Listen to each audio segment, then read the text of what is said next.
미래학교 공간에서 우리가 무엇을 해야 될지 설명을 좀 하도록 하겠습니다. 미래학교의 요구조건, 가장 중요한 건 교육과정이겠죠. 과연 무엇을 할 것인가? 저는 교수학습 방법의 변화라고 생각이 됩니다. 이러한 미래에 적합한 교수학습 방법의 방법과 교육 철학을 이제 바꾸자 하는 것이 제 갖고 있는 철학이고요. 곁들여서 학생도 사람이고 또 사회성을 증진해야 되는 그런 관계이기 때문에 바로 우리 학생들의 생활활동도 중요하다고 생각됩니다. 특히 휴식 시간대의 행위, 친구 관계, 그리고 행동 특성 이런 것들을 고려해서 우리 학교 환경이 개선된다라고 생각이 됩니다. 미래 학교의 공간 형태는 어떠한가라고 우리가 또 생각해 볼 수가 있죠. 우리가 이제 이론 교육 중심에서 좀 더 체험 중심, 감성이 들어갈 수 있는 그런 체험적인 그런 교육이 좀 더 확대될 것으로 생각이 됩니다. 그러한 체험 교육을 실현할 수 있어야 되고 학생들의 사회성을 증진할 수 있는 그런 동선과 기능이 함께 가져야 된다고 생각이 됩니다. 거기에 그럼 우리가 미래학교, 100년 뒤 미래학교를 볼 것인가? 그건 아니라고 봅니다. 저는 20년 정도를 제 경험상 필요한 미래학교 개념으로 보고 있습니다. 그렇게 보는 이유는 20년이면은 대부분 교육 철학이 패러다임이 바뀌게 됩니다. 2000년에 우리가 7차 교육과정을 통해서 새로운 교육 패러다임이 되었죠. 또 2020년, 20년 정도 지나니까 이제 또 패러다임이 바뀌고 있습니다. 또 우리가 리모델링이라는 것도 20년 중입니다. 대부분 재료들이나 이런 것들이. 그래서 우리가 미래를 보는 것은 한 20년 정도로 보는데 그렇다고 해서 20년 쓰고 버리는 게 아니죠. 공간은 그 기본 틀은 몇십 년을 가야 됩니다. 우리가 새로운 공간은. 그래서 이제 그 구조는 20년 이상을 볼 수 있지만 우리가 사용하는 것은 한 20년 내로 보는 것이 맞지 않은가 봅니다. 지금 대부분의 시도에서는 기존 학계를 구조적 내부 연수로 따지고 있습니다. 구조적 내부 연수는 어느 정도일까 하는 겁니다. 우리가 1980년 이전에 지은 것은 콘크리트 구조가 좀 취약합니다. 기능적 내부 연수를 보면은 이건 굉장히 짧습니다. 즉 우리가 개축 심사나 이런 거 할 때 구조적 가지고 판단하는 것은 너무 그거는 단편적이라고 볼 수가 있습니다. 사회적 기능 또 공간적 교육적 가치를 봤을 때는 기능이 짧기 때문에 우리가 좀 학교의 전체의 내부 연수는 좀 짧다라고 저는 그렇게 보고 있습니다. 토지 이용 측면입니다. 학교란 토지는 학교만을 위해서 사용되어 왔죠. 그리고 지역과는 좀 떨어져 있었습니다. 그러다 보니까 학교가 도시계획에서 중심으로 오지 않고 변두리로 갈 수밖에 없었죠. 학교가 지역의 중심이라면 중심적 위치에 들어오게 됩니다. 이 부분은 앞으로 학교가 지역사 학교가 된다면 앞으로 학교는 지역 중심으로 올 거라고 생각이 됩니다. 그러면 우리 학교 단위 공간 혁신 과정, 배치, 과연 혁신할 것은 무엇인가 하는 것입니다. 우선 기존 공간의 구조를 재해석을 해야 됩니다.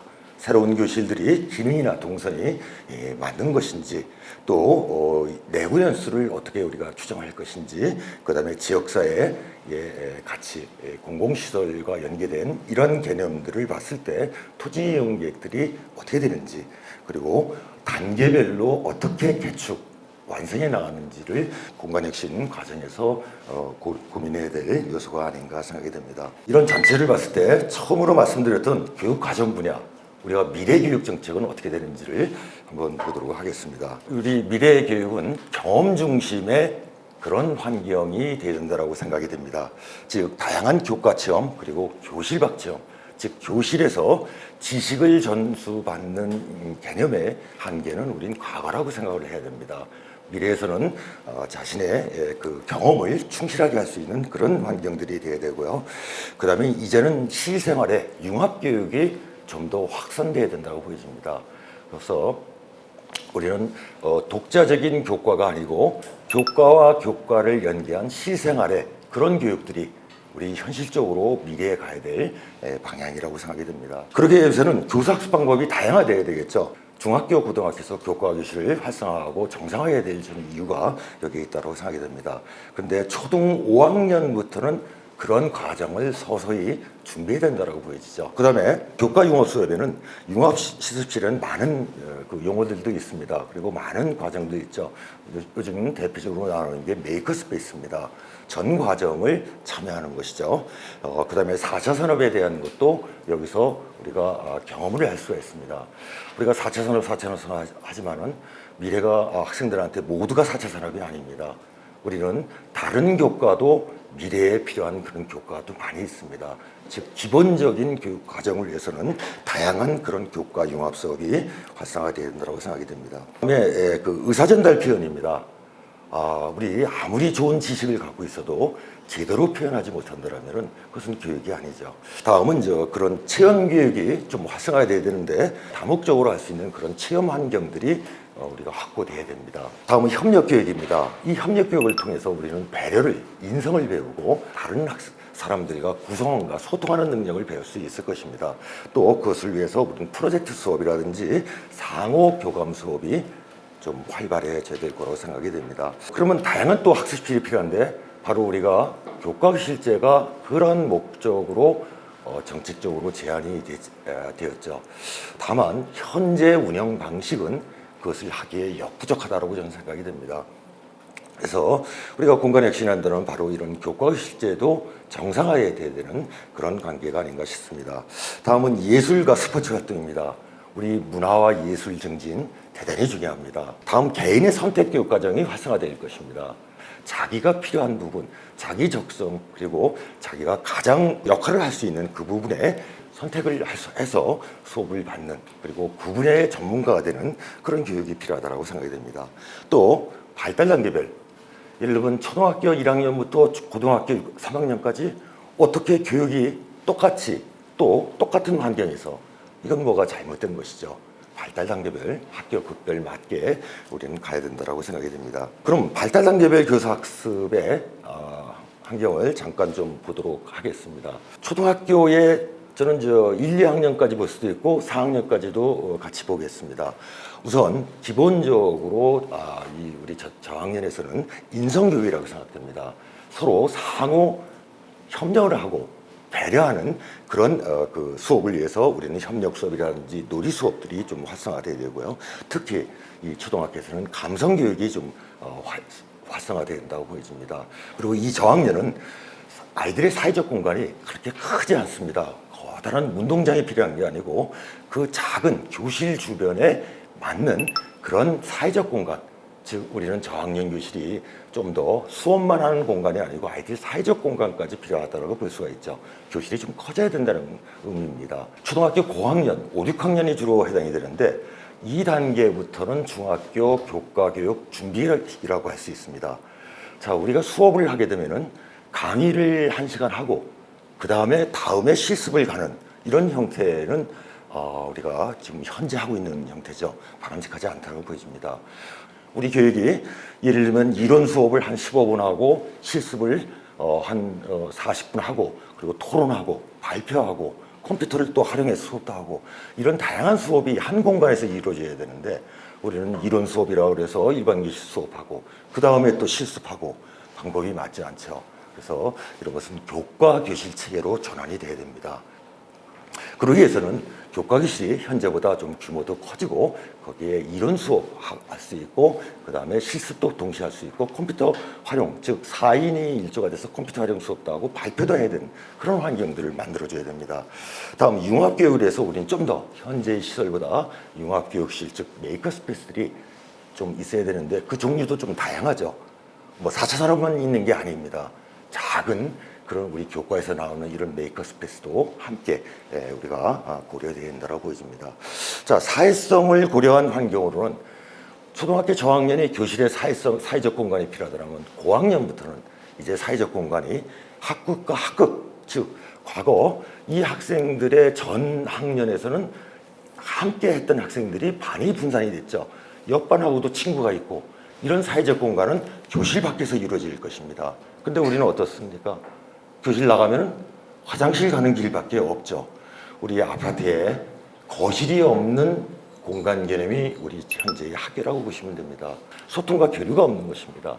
그래서 이제는 거실로 방향을 바꿔야 된다고 생각이 됩니다. 그 다음에 이제 우리가 지역사회 연계 교육이 필요하죠. 결국 사회에 나오게 됩니다.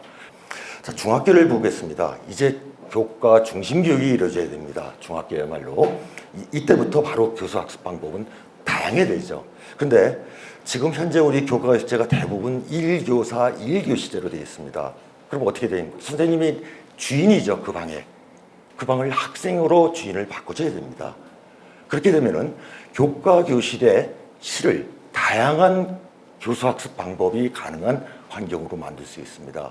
한 교과에 5개의 교과실이 있다면 2개나 3개는 강의실로 하고 강의 전담으로 하고 또 나머지 2개는 토론실 그리고 컴퓨터 활용 수업이 가능한 실 이렇게 해서 필요한 수업에서 교과실을 활용하는 그래서 진정한 교과 교육이 이루어질 수 있는 그런 체계가 이제 필요하지 않나 생각이 됩니다. 특히 중학교부터는 우리가 진로 탐색이죠.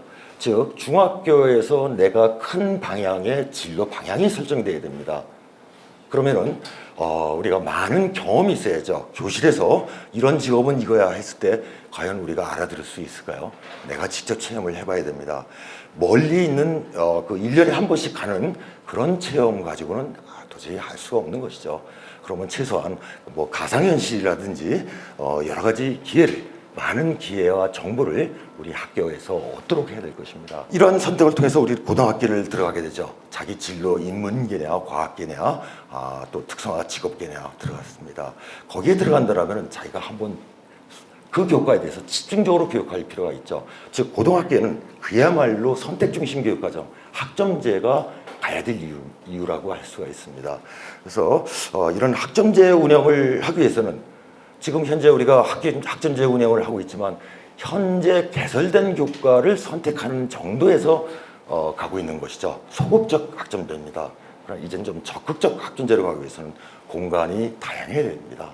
그 공간의 다양성은 우선 학생의 선택을 다양하게 개설할 수 있도록 작은 공간 또 좀 더 우리가 최대한 수용할 수 있는 한 강좌에 수용할 수 있는 현재 30명이라면 45명이 한계다. 그러면 45명 들어갈 수 있는 강좌실 그리고 다양한 교과 체험실들 이런 공간이 적어도 좀 더 확보가 돼야 될 것으로 생각이 됩니다. 지금까지는 이제 교과 교육에 대해서 말씀드렸고 이제는 학생 중심의 광장 환경이 필요하다고 보여집니다. 바로 소통과 교류, 휴식, 경험 모든 답이 저는 여기에 있다고 생각이 됩니다. 우리 학교에 중심 공간이 있는지 한번 스스로 자문을 해보십시오. 그래서 수업이 끝나면 나도 모르게 자연스럽게 그러한 중심 공간에 모이는 공간 바로 광장입니다. 5개 환경 한번 보겠습니다. 어떻습니까? 우리 뻔하죠. 건물이 있고 그 다음에 화단이 있고 통로 있고 그 다음에 체육장입니다. 너무 단순하죠. 근데 우리가 학생들을 조사를 해보면은 남학생의 85% 즉 15%는 넓은 체육장에서 뛰길 좋아합니다. 사회성 지수가 좀 높은 학생들이죠. 그리고 85%는 좀 더 작은 공간 그리고 휴식 공간을 원합니다. 남학생의 경우도 여학생은 95%까지가 그런 작은 공간들을 원합니다. 우리는 균형적으로 5개 공간을 재구성해야 됩니다. 이 경우는 싱가포르에 있는 학교지만 아이들이 쉬는 시간에 와 모일 수 있는 기온이 덥기 때문에 이런 지붕까지 만들어서 만든 5개 공간이고요. 이 독일에 있는 이 학교는 제가 2번을 관찰을 했습니다. 쉬는 시간만 되면 아이들은 전부 모입니다. 거의 80~90%가 이 장소에 모여서 서로 교류를 하게 됩니다. 이런 공간들 자연스럽게 모이고 소통하는 공간들도 5개 공간에도 필요하다고 생각이 됩니다. 다음은 지속가능한 환경입니다. 환경 문제 대단히 중요합니다. 코로나 또 결국은 저는 환경의 역습이라고 생각이 됩니다. 우리 환경 지속 가능하게 됩니다. 건물 우리가 화장실 한 동만 리모델링해도 그 나오는 쓰레기는 차로 서너 차가 나옵니다. 우리 학교 건물 전체를 리모델링 한다면 엄청난 폐기물입니다. 우리가 구조를 40년 쓰고 철거해야 된다면 이건 너무 엄청난 전국에 12,000개의 학교에 이런 학교를 전부 다 폐기물로 한다면 이것은 이런 폐기물은 100만 년 억을 가도 썩지 않는 그런 콘크리트 타일들입니다. 이런 부분들이 지속 가능하게 해야 되는데요. 맨 좌측에 있는 것은 모듈러 시스템입니다. 이동해서 쓰는 것입니다. 한 20년 쓰고 이제 리모델링 할 때가 되면 필요한 곳으로 분해해서 갔다가 다시 쓸 수 있는 철골입니다. 즉, 이 철골은 최대한 쓸 때까지 쓰다가 그 다음에 바로 철을 다시 재활용할 수가 있죠. 우측에 있는 사진을 보면은 제로 에너지입니다. 일부에서 한 100m, 150m 숲에서 토관을 통해서 땅속을 통과하면 온도가 5, 6도 낮아지게 됩니다. 땅속에 항온 16도, 17도 항온은 외부 공간이 영하 20도든 또 영상 30도든 땅속을 통과하면서 온도 변화가 일어나고 그 공기를 실내로 불어주면서 미세먼지 필터를 온다면 지금의 미세먼지 문제와 에너지 문제를 동시에 해결할 수가 있죠. 독일에서 실제로 이 학교의 경우는 이 방법으로 에너지 제로화를 실현하고 있습니다. 우리가 노력을 해야 되는 것이죠. 이렇게 우리는 지속 가능한 환경을 우리 같이 고민을 해야 될 거라고 생각이 듭니다. 그 다음에 중요한 건 또 안전입니다. 특히 방범 안전. 그래서 자연적 감시. 즉 외부인이 건물 들어올 때는 반드시 관리자가 시각적으로 조우되도록 환경이 구성되어야 됩니다. 그렇다면 지금 현재 출입문이 8개가 정도 보통 있습니다. 8개, 12개. 이 배치는 안 됩니다. 하나의 출입문에 모든 학생들이 갈 수 있도록 공간 배치 개념이 달라져야 됩니다. 그거 외에도 우리는 안전교육은 지속적으로 갈 수 있도록 게시판, 이런 학생이 참여하는 이런 정책까지도 함께 가야 된다고 생각이 됩니다. 그렇다면 저 건축 공간은 가장 중요한 것은 저는 학생 중심, 즉 광장을 중심으로 하는 그런 영역별 배치가 필요하고 그 광장에 바로 우리 도서관이라든지 체육관이라든지 하는 이런 것들이 다 연계돼야 된다고 생각이 되고요. 그 중심 공간에 놀이, 휴식, 체험, 그다음에 스마트 학습 이런 것들이 가능한 환경들이 만들어져야 된다고 생각이 됩니다. 특히 도서관을 중심으로 이런 공간들이 중심 공간에서 연계되도록 배치되는 것이 필요하다고 생각이 됩니다. 그래서 하나의 예를 들어봤습니다. 도서관을 도서관으로 한다면은 실제로 쉬는 시간에 이용하기가 매우 어렵습니다. 그래서 이 도서관에 쪽으로 가면은 휴식, 놀이, 다양한 활동이 가능하다는 그런 인식. 그래서 이 도서관이 중심 공간에 있으면서 연계되도록 그렇게 할 필요성이 있다고 생각이 됩니다. 핀란드에 있는 헬싱키 도서관입니다. 그런데 이게 관광 안내소인지 도서관인지 구분이 안 될 정도로 관광객들이 더 많습니다. 그만큼 편안한 곳이죠. 그래서 이렇게 하는 이유는 어린 아이와 젊은 주부가 도서관을 일상적으로 이용하는 환경으로 만들었을 때 아동이 자라서 도서관을 더 이용하는 그런 습관을 기를 수 있다는 개념입니다. 우린 도서관이 접근이 편해야 됩니다. 딱 철문으로 막아놓는 그런 게 아니고 오픈되는 그런 개념들이 패러다임을 우리 학계에도 좀 적용할 필요성이 있다고 생각이 됩니다. 그래서 약간 그려봤습니다.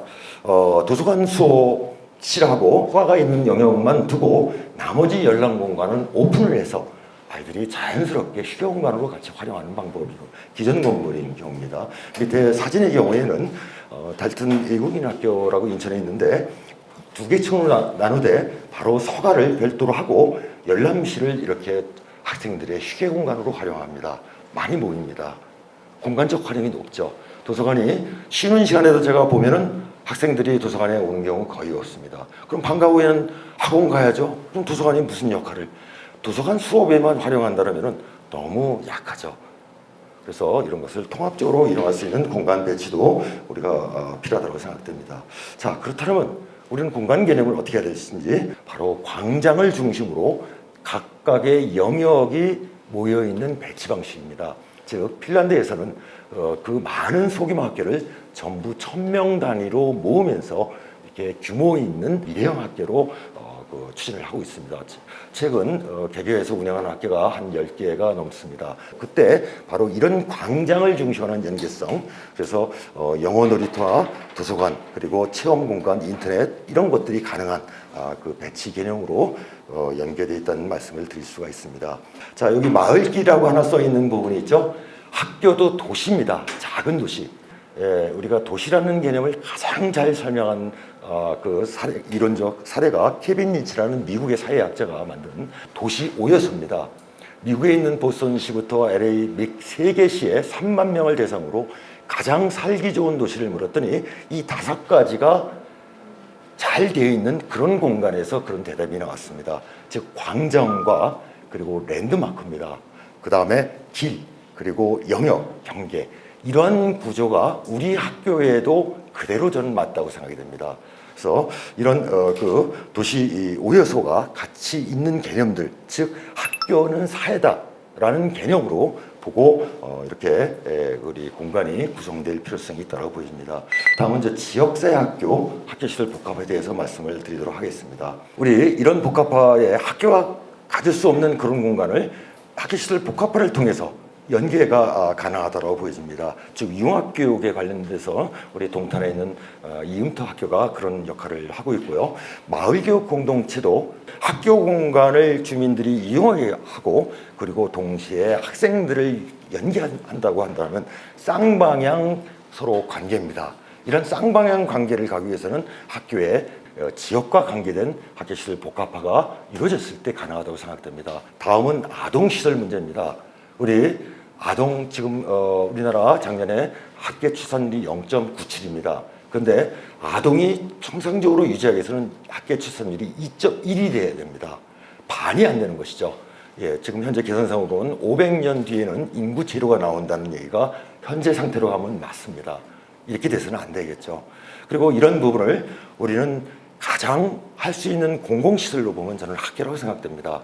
그만한 인프라를 갖고 있는 것이죠. 그래서 어린이집이라든지 유치원이라든지 돌봄, 통합 돌봄 통해서 우리는 방과 후 저녁 돌봄까지 갈 수 있는 체계, 바로 학교가 같이 가야 된다고 생각됩니다. 자, 노인 문제입니다. 2060년에는 40%, 10명 중에 4명이 65세입니다. 이분들이 어디로 가야 될까요? 주간에는 적어도 이런 공공보호시설이 보호를 해주고 야간에는 가정에서, 즉 내 가족과 친지와 내 친구들이 있는 그러한 곳에 노인이 머물 수 있는 환경, 우리는 이것을 학교가 저는 감당할 수 있다고 생각됩니다. 즉 입구부터 달리하고 학교에서 쓰지 않는 고층, 6층, 7층을 전용 엘리베이터를 통해서 하면 학교하고는 아무 관계없이 케어를 가할 수가 있습니다. 즉 할머니와 자기 자녀를 함께 케어할 수 있는 곳, 즉 지역의 복지를 함께 할 수 있는 것이 학교라고 생각됩니다. 또 노인의 평생교육을 같이 연계하고 또 그 학생들이 노인을 공경하는 봉사체험을 하도록 하는 개념이 같이 우리 노인 공공복지시설을 같이 할 수 있다고 생각됩니다. 청소년들은 갈 곳이 없습니다. 3세대도 움직일 수 있는 곳이 없죠. 이런 부분도 우리 학교시설 복합화를 통해서 갈 수 있다고 보여집니다. 또 우리 학교 도서관 일요일에도 공휴일에도 방학에도 우리 학생이 가야 됩니다. 그러면 우리 공공도서관 구마다 하나하나 둘 있는 이거에 매달릴 수는 없죠. 내 집에서 적어도 도서관은 걸어서 갈 수 있는 곳, 우리 학교 도서관을 개방할 수 있는 위치에 둔다라면은, 그리고 그러한 운영을 시에서 직접 와서 해주든지 위탁하든지 하는 방식으로 간다라면은 충분히 우리는 이 학교 도서관을 지역의 공공도서관으로 활용할 수가 있습니다. 또 우리는 공공 지하 주차장을 학교에 안 쓰고 있는 지하를 활용해서 주차장을 만든다라면은 지역의 학생 통학로에 또 지역의 안전을 담보할 수 있습니다. 또 지역의 녹지 공간을 만들 수 있습니다. 그래서 그 녹지 공간은 학교에서 학생들이 우리가 교육에 활용하고 방과 후에 지역의 소공으로 활용하는 이런 학교시설 복합화가 함께 고려되는 것이 필요하다고 생각이 됩니다. 이건 1997년도에 성동교육청 시설과장으로 있으면서 직접 추진했던 사항입니다. 주차장 160대, 수영장, 체육관, 당시에는 체육관도 없었죠. 체육관, 그리고 많은 아동의 교육시설이 함께 들어가 있습니다. 지역을 완전히 바꿨습니다. 학교가 지역사회의 중심이라는 답을 여기서 얻을 수가 있었습니다.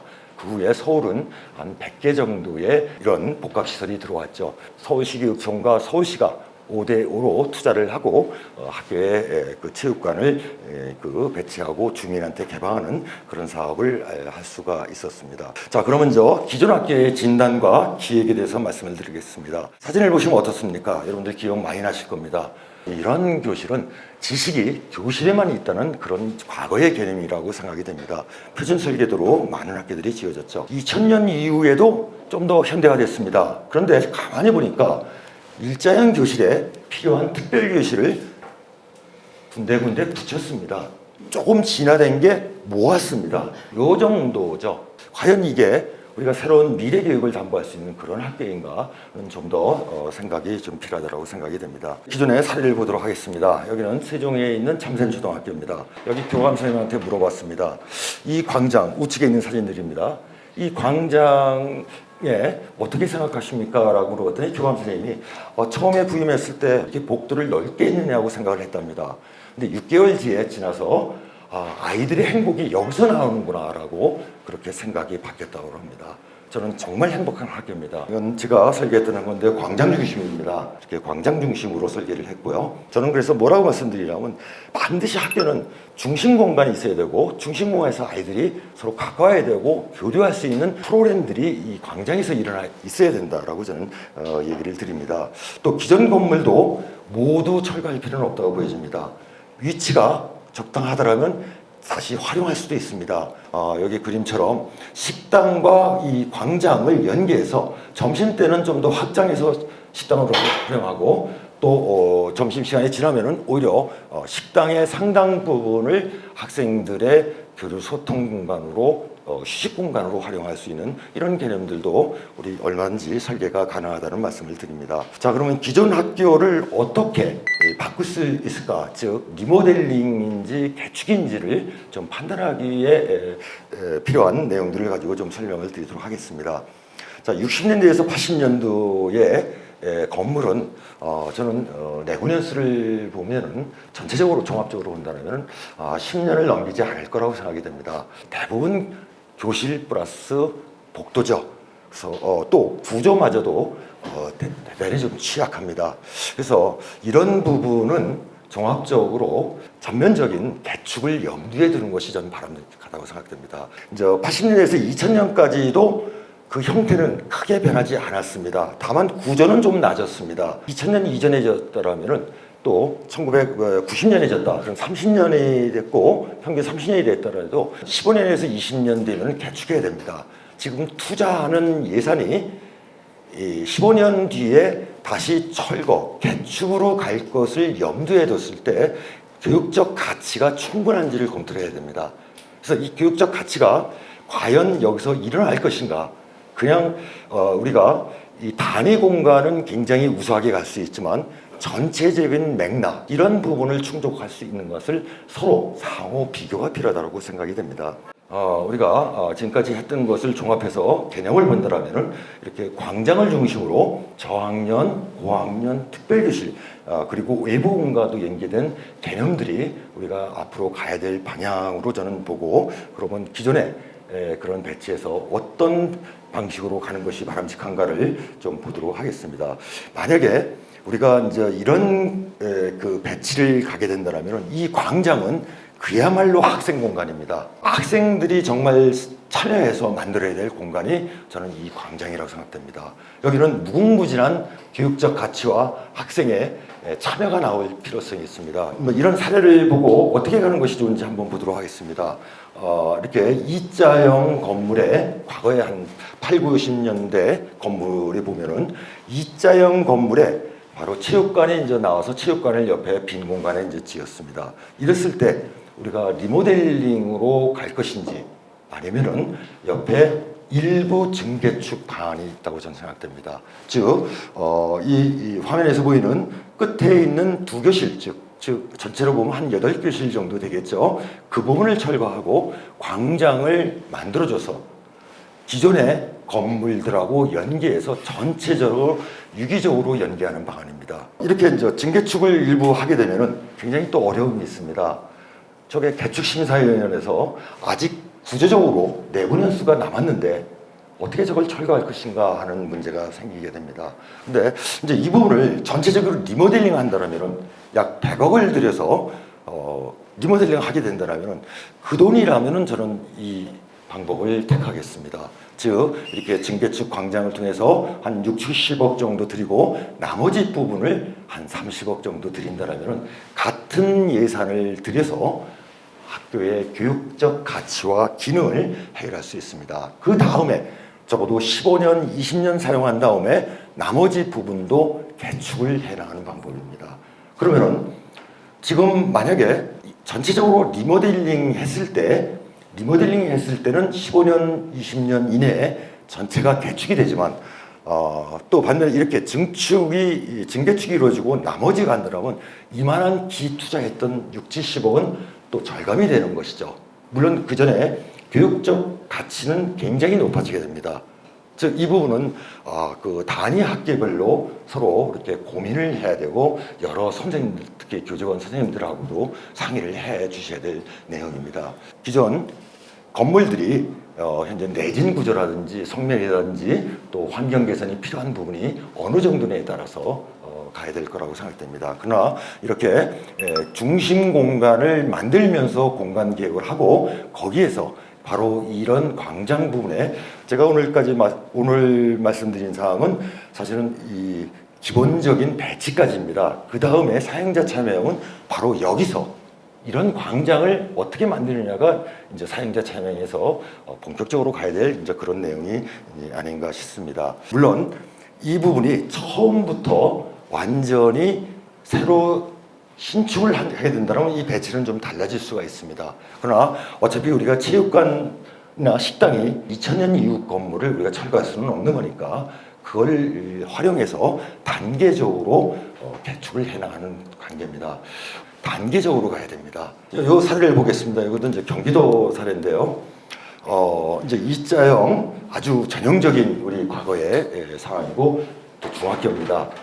자, 여기서 교과가 실제 일어날 수 있을까요? 절대로 안 됩니다. 이걸 이제 미래는 하게 만들어야 됩니다.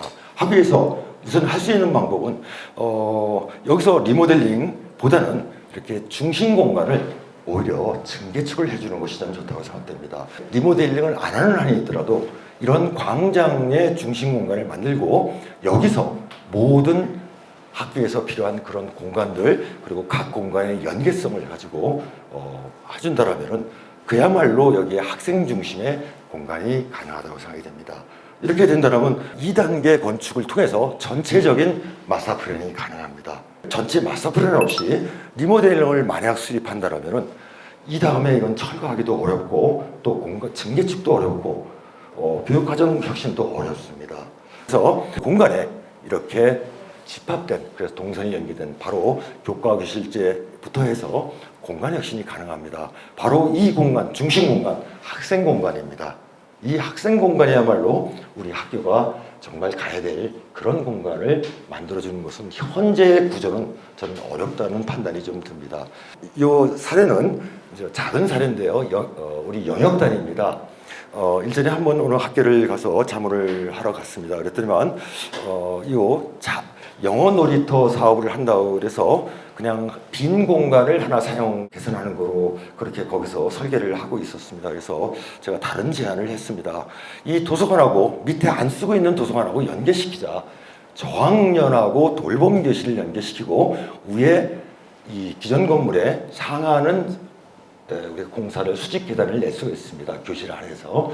그래서 연계시키고 그 전에 있던 실을 억지로 다른 실로 만들지 말고 연계해서 영어 체험관, 도서관이 연계하도록 하고 요 전체를 지역사회에 개방할 수 있는 영역을 구성해서 하는 것이 바람직하다라고 이제 의견을 냈습니다. 근데 이런 것들을 구성원들이 같이 좀 더 마스터 플랜, 종합 계획을 수립하면서 서로 이렇게 협력을 해야 된다고 생각이 됩니다. 자, 그럼 이제 마지막으로 기획 과정입니다. 기존 학교의 공간 특성을 파악해야 됩니다. 그 미래교육 활동을 하는 교수학습 방법이 가능한 환경인지 검토를 해야 됩니다. 하나하나 체크해야 된다면은 지금 현재의 공간에서 실현하기 어렵다는 걸 느낄 수가 있을 것입니다. 그 다음에 정보통신 활용 수업의 범위, 그 다음에 어떤 정책들, 그리고 학생의 수를 다양해야 됩니다. 그냥 교실에 맞춰서 끊는 것은 올바른 방향은 아니라고 생각됩니다. 이런 부분을 어디까지 갈 것인지 그런 것도 사실은 이 마스터 플랜에 같이 수립을 해줘야 된다고 생각됩니다. 자, 그 다음에 학생들의 공통적인 의견도 물어봐야 됩니다. 특히 아이들의 생활활동에 대해서 물어보면은 지금의 학교가 얼마나 아니라는 것을 아마 느낄 수 있을 것입니다. 이런 것들을 총체적으로 일단 담아줘야 됩니다. 방과 후에 아이들이 원하는 그런 활동들도 조사를 해줘야 됩니다. 그 다음에 그런 것들을 구조적으로 판단하고 토지 이용 계획을 판단하고 중장기 배치 계획을 수립해야 되는데 이 부분은 사실상 학교가 하기가 그렇게 쉽지 않습니다. 어렵죠. 그러나 언젠가는 그걸 하면서 우리가 개선될 거라고 저는 생각이 됩니다. 그러면 이제 우리가 이 판단을 해야 됩니다. 리모델링을 할 것이냐, 개축을 판단할 것이냐 하는 문제, 앞서 내용을 가지고 우리가 판단을 하게 됩니다. 그래서 전체 개축이다, 전체 리모델링보다는 경우에 따라서는 일부 증개축과 리모델링을 함께 나눠서 하는 것이 더 바람직하다고 생각이 됩니다. 그래서 이렇게 증개축, 리모델링 균형을 추진하는 방법, 그리고 단계적으로 개축을 해나가는 방법, 이렇게 우리가 간다라면은 정말 기회라고 생각됩니다. 사실은 우리가 개축으로 치면은 1년에 4조씩 대한민국은 매년 나와야 됩니다. 전국에 12,000개 학교를 50년마다 개축한다면 200개, 250개를 개축해야 됩니다. 매년입니다. 사실 이것도 많지 않습니다. 저는 이 과정이 매년 4조씩 계속 나와야 됩니다. 다만 우리 학교도 이런 부분이 학교로만 쓰는 것이 아니고 지역과 함께하는, 정말 지역 주민들이 이 학교가 정말 잘 변했다는 학교를 만들면서 우리는 정말 학교 공간을 혁신할 수 있다고 생각이 됩니다. 저는 이렇게 2단계로 생각을 합니다. 이 전체적인 레이아웃, 즉 종합계획 수립은 학생과 선생님들이 하기가 쉽지가 않습니다. 왜냐하면 이걸 하기 위해서는 정말 수많은 경험과 기획, 이 전문성을 갖고 있는데, 과거에 이 사용자체명을 한 20년 전에 추진을 했었을 때 배치해서 방향이 좀 잘못 나갔습니다. 그래서 그때 중단했던 이유도 이 학교 배치에서는 사용자 체명으로 가는 것이 아닌 것 같다. 배치에 있어서는 저는 좀 전문 그룹이, 즉 선생님들하고 관리자분들, 그 다음에 교육청, 이렇게 큰 틀은 잡아놓고 그 틀 내에서 조정해 가는 과정을 사용자 참여로 하는 것이 좀 바람직하다고 생각하는데, 아까 얘기했던 대로 나머지는 전형적인 교과 수업 교실이기 때문에 학생들이 참여하는 것보다는 선생님들이 참여하는 게 낫다고 보이거든요. 그러나 아까 같이 학생 중심 그런 광장을 학생들이 참여했을 때는 정말 그 가치는 굉장히 크다고 생각이 됩니다.